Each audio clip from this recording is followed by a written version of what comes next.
Hello, students. First of all, good morning.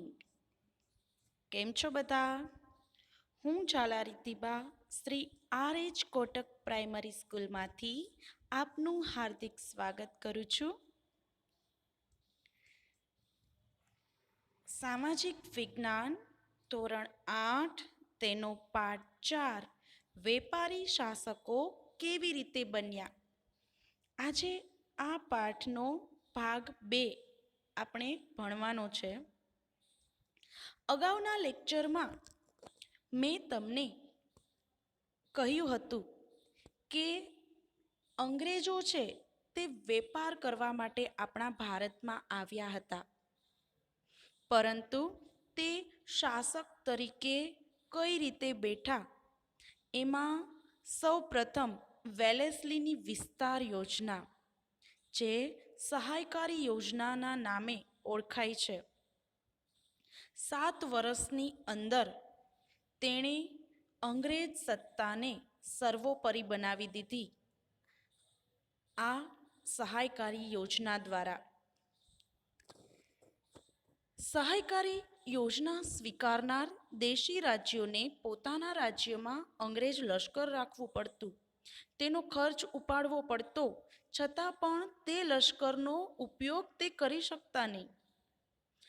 અંગ્રેજ પ્રતિનિધિ પણ રાખવો પડતો અને આ તમામનો ખર્ચ દેશી રાજ્યોએ જ ભોગવવાનો હતો. સૌ પહેલાં તો આ સલામતી અને મદદ જેવી યોજના લાગી, પરંતુ તે ધીરે ધીરે ગુલામીનો અનુભવ કરાવવા લાગી અને દેશી રાજ્યો માટે સહાયકારી યોજના મીઠા ઝેર જેવી બની ગઈ. આ યોજનાનો પ્રથમ સ્વીકાર કોણે કર્યો હતો? યાદ છે ને? હૈદરાબાદ રાજ્યનો નિઝામ. તેણે સૌ પ્રથમ આ સહાયકારી યોજના સ્વીકારી હતી. હવે આજે આપણે બ્રિટિશરો સમગ્ર ભારતમાં કઈ રીતે ફેલાઈ જાય છે અને ડેલહાઉસીની ખાલસા નીતિ તે ભણવાનું છે. સૌ પહેલાં જોઈએ બ્રિટિશરો સમગ્ર ભારતમાં ફેલાયા. વેલેસ્લીની વિસ્તાર યોજનાનો ભોગ મૈસૂર, નિઝામ અને મરાઠા સરદારો બન્યા પછી અંગ્રેજો ઉત્તર ભારતમાં આગળ વધ્યા. પહેલાં તેણે મધ્ય ભારત અને દક્ષિણ ભારતમાં કબજો જમાવી લીધો. હવે તે વિસ્તાર યોજનાનો ભોગ આગળ બનાવવા માટે તે ઉત્તર ભારત તરફ આગળ વધ્યા. નેપાળમાં તેને ભય જણાતા તેમની સાથે મિત્રતા બાંધી. ત્યાં તેમની સહાયકારી યોજના છે તે કોઈ સ્વીકારતું ન હતું, એટલે એણે શું કર્યું? ત્યાં એને મુશ્કેલીનો સામનો કરવો પડ્યો, એટલે કે યુદ્ધ કરવું પડી શકે એમ હતું. આથી એણે શું કર્યું તો કે એની સાથે મિત્રતા બાંધી લીધી. ત્યાર પછી અંગ્રેજોએ સરહદ ઉપર પણ સંગ્રામ ખેલ્યા. જે સરહદના વિસ્તારો હતા એને પોતાના આધીન કરવા, કંપનીનો વિસ્તાર કરવા, કંપનીની સત્તા હેઠળ લાવવા માટે ત્યાં એણે યુદ્ધ કર્યા. શીખ મહારાજા રણજીતસિંહ સાથે મિત્રતા બાંધી, કારણ કે શીખ મહારાજા રણજીતસિંહ છે તેનાથી અંગ્રેજો ડરતા હતા. અફઘાન વિગ્રહમાં જીત મેળવી સિંધમાં પણ સત્તા સ્થાપી. શીખોની વધતી જતી તાકાત જોઈ અને અંગ્રેજોએ શીખ સામ્રાજ્ય હડપવાની કોશિશ કરી, પરંતુ જ્યાં સુધી રણજીતસિંહનું રાજ્ય પંજાબમાં હતું, તે સત્તા ઉપર હતા, ત્યાં સુધી અંગ્રેજોને તેમાં સફળતા જ ન મળી. આથી તેણે શું કર્યું તો મહારાજા રણજીતસિંહ સાથે તેણે દોસ્તી રાખી. જ્યાં તેઓ લડી શકતા નહીં ત્યાં તેઓ મિત્રતા બાંધતા. હવે રણજીતસિંહ એ સમયમાં શક્તિશાળી શાસક હતા. તેમણે રાજ્યના રક્ષણ માટે યુરોપીય અફસરોની મદદથી મજબૂત સેના ઊભી કરી હતી. એની સેના પણ એવી જ જે ફૂલ ટ્રેન સેના હતી તેની. આસપાસના મોટા ભાગના પ્રદેશો ઉપર તેમણે વિજય મેળવ્યો હતો. આજુબાજુના બધા જ એરિયા એણે કવર કરી લીધા હતા. તેમના અવસાન પછી પંજાબમાં અરાજકતા વ્યાપી, એટલે કે શાસન કરવા માટે, ગાદી મેળવવા માટે શીખો અંદરો અંદર લડવા લાગ્યા હતા.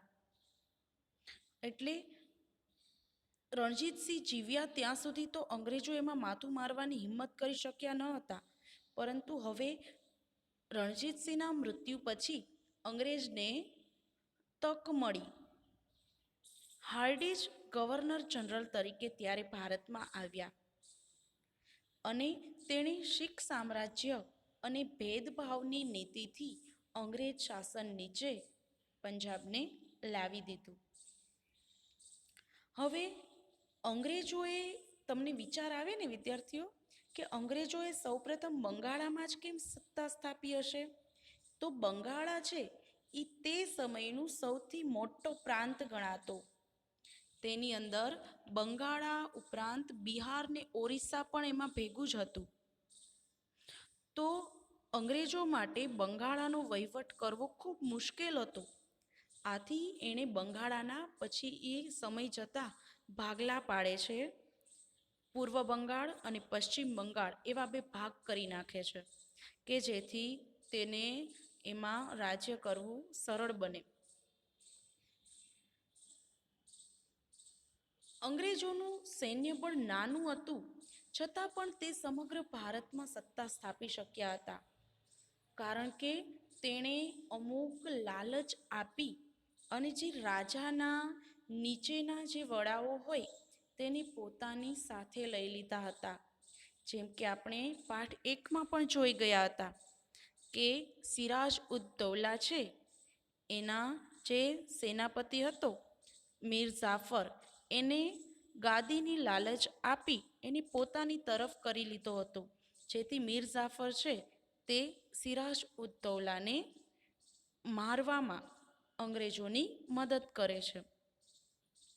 આમ અંગ્રેજો પાસે સૈન્ય બળ ઓછું હતું, પરંતુ તે વધારે ચાલાકીથી અને બધાને લાલચ આપીને પોતાની તરફ કરી લેતા. કૂટનીતિ, ભાગલા પાડો અને રાજ કરો, બસ એમાં જ તેઓ માનતા હતા. આથી જ તેઓ ભારતમાં સત્તા સ્થાપવા માટે સફળ થયા હતા. હવે ત્યારબાદ આવે છે ડેલહાઉસી. જેમ વેલેસ્લીએ સહાયકારી યોજના અપનાવી હતી, તેમ ડેલહાઉસીએ ખાલસા નીતિ અપનાવી હતી. વેલેસ્લીની વિસ્તાર યોજના હિન્દી રાજ્યોને એમના જોખમે પરાધીન બનાવવાની યોજના હતી. પરાધીન એટલે કે બીજા ઉપર આધીન, એટલે દેશી રાજ્યો છે એ અંગ્રેજો ઉપર આધીન હતા. એ સ્વીકારનાર રાજ્યો અંગ્રેજોના મિત્ર ગણાવતા. આ રાજ્યોને હવે શું થયું કે અંગ્રેજો હવે અમારા મિત્ર છે, એટલે હવે અમને બહારથી કે અંદરથી કોઈનો ભય નથી. આથી આ દેશી રાજાઓ છે જે બધા એ બિનજવાબદાર બન્યા. તેમનો વહીવટ સાવ કથળી ગયો. રાજાઓના આવા વલણને કારણે રાજ્ય વ્યવસ્થામાં ગેરવ્યવસ્થા ઊભી થઈ અને અંગ્રેજ નીતિનું આ એક પરિણામ હતું, આ એક ષડયંત્ર હતું. તે આવું જ કરાવવા માંગતા હતા કે રાજાઓ બેજવાબદાર બને, જેથી તેઓ રાજાને દૂર કરી અને પોતે અંગ્રેજ શાસક છે એ બની શકે. ભારતીય શાસકો તેમાં ફસાઈ ગયા આ ષડયંત્રમાં. અંગ્રેજોને તો બહાનું મળી ગયું કે તમારા રાજ્યમાં ગેરવહીવટ થાય છે. આથી આ ગેરવહીવટનો અંત લાવવાના બહાને તે રાજ્યના કારભારમાં અંગ્રેજો માથું મારવા લાગ્યા. શરૂઆતમાં તો કંપની સરકારે કેટલાક પ્રદેશોને ગેરવહીવટના બહાને ખાલસા કર્યા. ખાલસા કરવા એટલે કે એ રાજ્યને અંગ્રેજ શાસન એટલે કે અંગ્રેજની જે કંપની ઈસ્ટ ઇન્ડિયા કંપની હતી એની શાસન હેઠળ લાવી દેવા એટલે ખાલસા કર્યા એવું કહેવાય. પછી બ્રહ્મદેશ એટલે કે હાલનું જે મ્યાનમાર છે, મ્યાનમાર જે બર્મા દેશ છે તે, અને પંજાબ પ્રાંતને પણ ખાલસાના ભોગ બનાવ્યા, કારણ કે એમાં પણ અરાજકતા પંજાબમાં ફેલાઈ ગઈ હતી. જો કોઈ આશ્રિત રાજા, આ જે વેલેસ્લીની જે વિસ્તાર યોજનાનો સ્વીકાર કર્યો હતો, જે આશ્રિત રાજા જે ગણાતા, એ અપુત્ર એટલે કે એને કોઈ પણ પુત્ર ન હોય અને તે મરણ પામે તો તેનું રાજ્ય પણ ખાલસા કરી દેવામાં આવતું, એટલે કે કંપની શાસન હેઠળ લાવી દેવામાં આવતું. આવી રીતે એણે સતારા, ઝાંસી અને નાગપુર આ રાજ્યો ખાલસા નીતિના ભોગ બનાવી દીધા. ઝાંસી તમે બધાને ખબર જ છે, ઝાંસીની રાણી લક્ષ્મીબાઈ, એના પતિ અપુત્ર મરણ પામે છે. ઝાંસીની રાણી લક્ષ્મીબાઈને પુત્ર તો હોય છે, પણ એ દત્તક લીધેલો પુત્ર છે. તો દત્તક પુત્ર નામંજૂર કરવામાં આવે છે. એટલે ઝાંસીની રાણી લક્ષ્મીબાઈ છે એ એનું રાજ્ય પડાવવામાં, એનું રાજ્ય ખાલસા કરવામાં ડેલહાઉસીને ઘણી બધી વાર લાગે છે, કારણ કે તે લક્ષ્મીબાઈ છેલ્લે સુધી લડે છે. ભારતમાં વધુ ઉપજ આપતા, જ્યાંથી વધારે ઉપજ મળતી હોય, વધારે આવક આવતી હોય એવા પ્રદેશો જેવા કે ચા કોફીનો પ્રદેશ, કપાસનો પ્રદેશ, આ બધા જ પ્રદેશો પોતાના હસ્તગત કરી અને ગોરા વેપારીઓને કરોડો રૂપિયાની કમાણી કરી આપવાનો ડેલહાઉસીનો આશય હતો. કરોડો રૂપિયા કમાઈ શકે એમ હતા, કારણ કે ચા કોફી કપાસ છે સૌથી વધારે ઉપજ આપે, વધારે પૈસા અપાવે એવા પ્રદેશો બધા જે હતા એને કંપની શાસન હેઠળ લાવી દીધા. બ્રિટિશ સામ્રાજ્યને દ્રઢ બનાવવા અને શાસનની સવલત માટે ડેલહાઉસીએ ભારતમાં કેટલાક સુધારા કર્યા, જેમાં સૌ પહેલા તો હતો સુધારો એનો તો કે એણે તે સમયમાં એટલે કે ઈસવીસન 1853માં મુંબઈથી થાણા સુધીની સર્વપ્રથમ રેલવે લાઇન શરૂ થઈ હતી. એણે સૌ પ્રથમ રેલવે લાઇન શરૂ કરાવી, અને એ પણ પોતાના માટે જ હતી, એટલે કે કંપની અને અંગ્રેજોને એકબીજા સાથે વ્યવહાર આસાનીથી થઈ શકે એટલા માટે જ એણે આ ટ્રેનની વ્યવસ્થા, રેલવે લાઇન છે એ નખાવી હતી. ભારતમાં મુંબઈથી થાણા સુધીની સર્વપ્રથમ રેલવે લાઇન, આપણા ભારતમાં પહેલી રેલવે લાઇન આવી મુંબઈથી થાણા સુધીની 35 કિલોમીટરની હતી. કેટલા? 35 કિલોમીટર. અહીંથી આપણે ગોંડલ જઈએ, રાજકોટથી ગોંડલ તેટલું થાય. તેણે ત્યારબાદ આધુનિક ટપાલ પદ્ધતિ પણ ડેલહાઉસીના સમયમાં જ દાખલ થઈ. આ સમયે જ ઇંગ્લેન્ડ અને ભારતમાં પ્રથમ રેલવે અને ભારત વચ્ચે તાર વ્યવહાર શરૂ થયો, જે ફેક્સ જેને કહેવાય, તાર વ્યવહાર એટલે કે ફેક્સ મોકલવાનો શરૂ થયો. અત્યારે આપણી પાસે ફોનમાં આપણે કેમ નેટ હોય તો online messages WhatsApp, Facebook, messenger દ્વારા આપણે મોકલીએ છીએ. તો આ પહેલાં આવી સગવડ ન હતી, તો ત્યારે ફેક્સ મોકલવામાં આવતો. ફેક્સનું પણ એક મશીન હોય. ડેલહાઉસીએ બાળ લગ્ન પ્રતિબંધક ધારો તથા વિધવા પુનઃવિવાહ ધારો પસાર કર્યા હતા. બાળ લગ્ન પ્રતિબંધક ધારો એટલે કે આપણા દેશમાં તે સમયમાં 18મી સદીમાં ત્યારે શું થતું તો કે બાળકોના વિવાહ કરી દેવામાં આવતા, 10-12 વર્ષના બાળકોના લગ્ન કરવામાં આવતા. તો ડેલહાઉસીએ આ એક કામ સારું કર્યું હતું કે એણે બાળ લગ્ન ઉપર પ્રતિબંધ લગાવતો ધારો છે તે અમલમાં મૂક્યો, અને વિધવા પુનઃવિવાહ એટલે કે જેનો પતિ મરી ગયો હોય તેવી સ્ત્રીને વિધવા કહેવાય. જેનો પતિ હયાત ન હોય, જીવતો ન હોય તેવી સ્ત્રી એટલે કે વિધવા. તો વિધવા સ્ત્રીના ફરીથી લગ્ન કરવા પુનઃવિવાહ એવો ધારો પણ પસાર કર્યો હતો. આ બે કાર્યો એણે ઘણા સારા કર્યા હતા. તેના સમયમાં ભારતમાં અંગ્રેજી શિક્ષણનો પણ ફેલાવો થયો હતો. આ બધા પાછળનો ઉદ્દેશ્ય એક જ હતો, અંગ્રેજી શિક્ષણ, તાર ટપાલ પદ્ધતિ, રેલવે લાઇન, આ બધા પાછળનો એક જ ઉદ્દેશ્ય હતો કે તે લોકો કોઈ મેસેજ પહોંચાડવો હોય અન્ય રાજ્યમાં કે કોઈ માલસામાન લાવવાનો હોય તો એ લોકોની સરળતા રહે એટલા માટે જ આ બધાની શરૂઆત થઈ હતી. ઈસવીસન 1857માં ભારતમાં પ્રથમ 3 યુનિવર્સિટીઓ મુંબઈ, ચેન્નઈ અને કોલકાતા ખાતે શરૂ થઈ હતી. આ પણ યાદ રાખજો, 1853માં પ્રથમ રેલવે લાઇન શરૂ થઈ હતી મુંબઈથી થાણા સુધી અને ઈસવીસન 1857માં ભારતમાં પ્રથમ 3 યુનિવર્સિટીઓ સ્થપાઈ. કઈ કઈ જગ્યાએ? મુંબઈ, ચેન્નઈ અને કોલકાતા.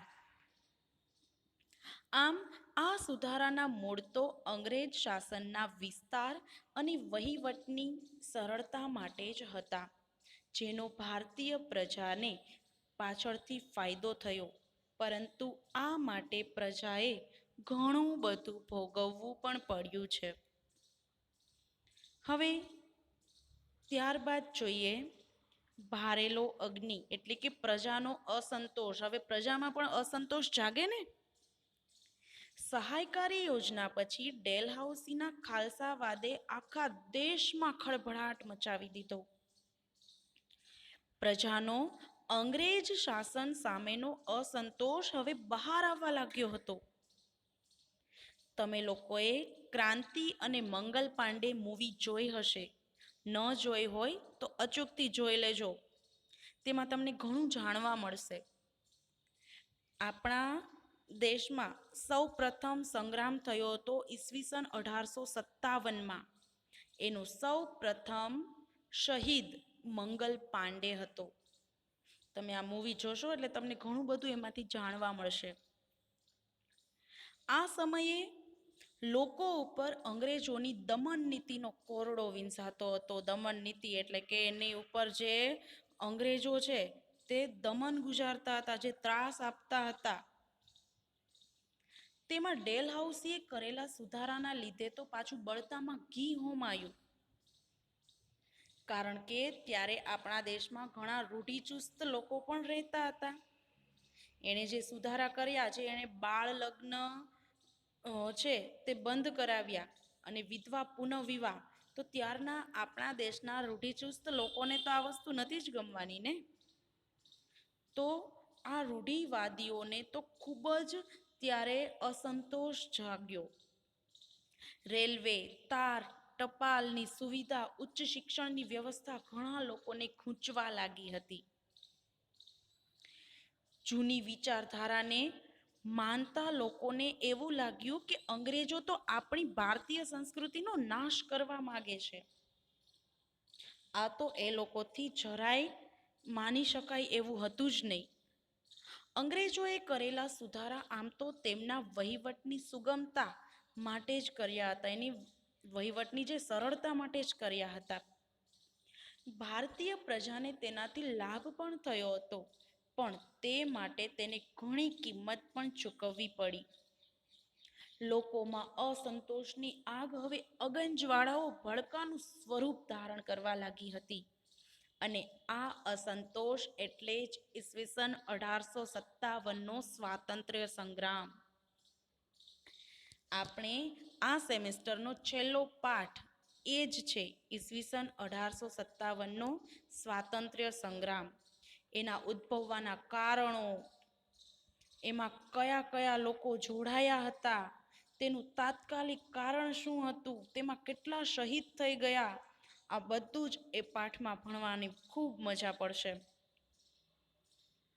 આપણા દેશનો અંગ્રેજોની વિરોધનો પહેલો સ્વાતંત્ર્ય સંગ્રામ 1857માં જે શરૂ થયો એ પછી બંધ જ નથી થયો. નાના મોટા વિગ્રહો શરૂ જ રહ્યા અને અંગ્રેજોને આપણા દેશમાંથી કાઢવા માટેના પ્રયત્નો બસ અવિરત 1947 સુધી શરૂ જ રહ્યા હતા અને આખરે આપણો દેશ 1947માં 15મી ઓગસ્ટના રોજ આઝાદ થયો.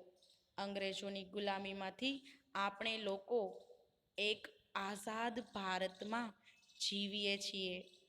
એ બધાનું કારણ, એ બધા પાછળ ઘણા આપણા જે ક્રાંતિકારીઓ છે એણે ભોગવ્યું છે, શહીદી વહોરી છે. તો વિદ્યાર્થી મિત્રો, અહીં આ પાઠ પૂર્ણ થાય છે. તમને લોકોને આ પાઠ કેવો લાગ્યો તે મને કોમેન્ટ બોક્સમાં અચૂકથી જણાવશો અને વિડીયો લાઈક એન્ડ શેર કરશો. સારું વિદ્યાર્થી મિત્રો, અહીં ઇતિહાસનો આપણે બીજો પાઠ પણ પૂરો કરીએ છીએ. હવે નેક્સ્ટ લેક્ચરમાં આપણે ભૂગોળ વિભાગનો પાઠ ભણવાનો છે, પ્રાકૃતિક પ્રકોપો. સારું મિત્રો, ફરીથી આપણે મળીશું. ત્યાં સુધી આવજો. Thank you for watching.